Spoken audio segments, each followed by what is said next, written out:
রাজপথেই যার দীর্ঘ পথ চলা, তিনি সেই পথেই ফিরলেন লাল সবুজের কফিন বন্দী হয়ে।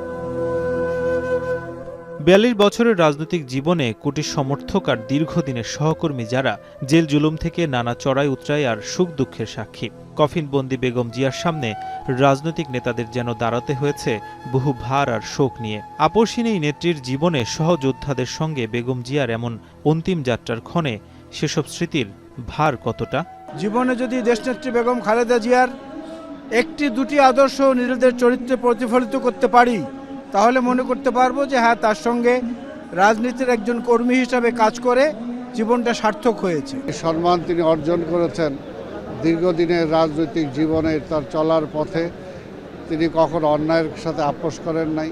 মানুষের জন্য, কল্যাণের জন্য, দেশের জন্য উনি নিজের স্বার্থ জলাঞ্জলি দিয়ে নিজের কষ্টকে বুকে চাপা রেখে কেবল দেশের কথা চিন্তা করেছেন। আল্লাহু আকবার। ৮০ বছরের বেগম জিয়ার প্রস্থান মেনে নেওয়া যতটা কঠিন, তার চেয়ে গণতান্ত্রিক উৎকর্ষতায় রাজনৈতিক ক্ষতিও যেন কোনো অংশে কম নয়। তাই জানাজায় অংশ নিয়ে বিএনপি, জামায়াত, এনসিপি সহ বিভিন্ন রাজনৈতিক দলের নেতাদের কণ্ঠে উঠে এলো এমন বক্তব্য।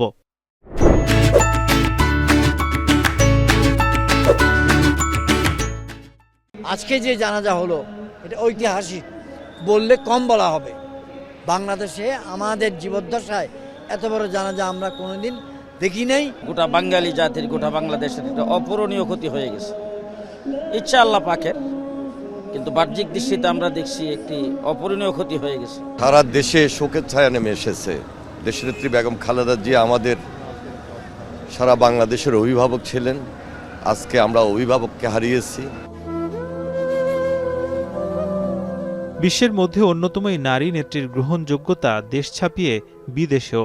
বেগম খালেদা জিয়ার প্রস্থানে ভারতের পররাষ্ট্রমন্ত্রী এস জয়শঙ্কর, পাকিস্তানের স্পিকার আয়াজ সিদ্দিক, নেপাল ও ভুটানের পররাষ্ট্রমন্ত্রী ছুটে আসেন ঢাকায়। উপস্থিত হন অন্তত ৩২টি দেশের রাষ্ট্রদূত ও কূটনীতিকরা।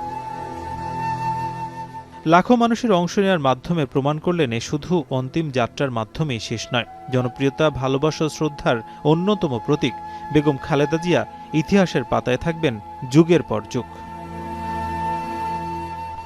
এই গাড়িটিতে চড়েই বেগম খালেদা জিয়া ছুটলেন অন্তিম পানে তার স্বামী জিয়াউর রহমানের কাছে। রাজনীতিবিদরা বলছেন, গণতান্ত্রিক উন্নয়নে তার যে অবদান সেটা কখনোই ভুলবে না বাংলাদেশ। নাজমুস সাকিব, এখন, ঢাকা।